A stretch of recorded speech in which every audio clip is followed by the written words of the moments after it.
We are about a year into COVID, and doctors and scientists are finding better ways to treat it. For one example, a combination drug that is being used for some qualifying patients is working for a Yuma woman who is speaking out after receiving a treatment, and thankfully, like I mentioned, it's working for her. News 11's Arlette Youssef explains. An emergency use authorization by the Food and Drug Administration is helping some COVID patients. It's called monoclonal antibody infusion. The IV-administered medication is 1 part casirivimab and 1 part imdevimab, made by Regeneron, a pharmaceutical company. A local woman received this COVID treatment after she tested positive for the virus. My levels are all good. My blood pressure is good. Everything's great. I feel wonderful. I think I feel better than I did before I had it because I'm not coughing. The 2-hour process must be done in an approved medical setting, such as a hospital. 1 hour is to administer the infusion. The patient is then monitored for an additional hour, a far less struggle than COVID symptoms.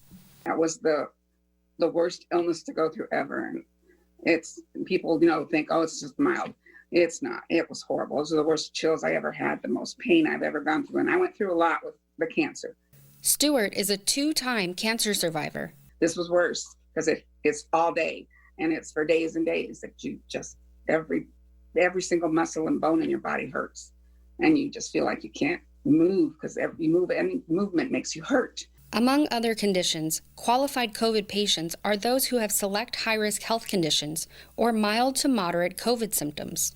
I want people to know that it's out there and save yourself. And I want all these other kids to know you need to wear a mask, 2 masks actually. You need to think about other people because too many people are dying, especially in Arizona. The Regeneron treatment is not for those with severe symptoms who require hospitalization or are already on oxygen therapy.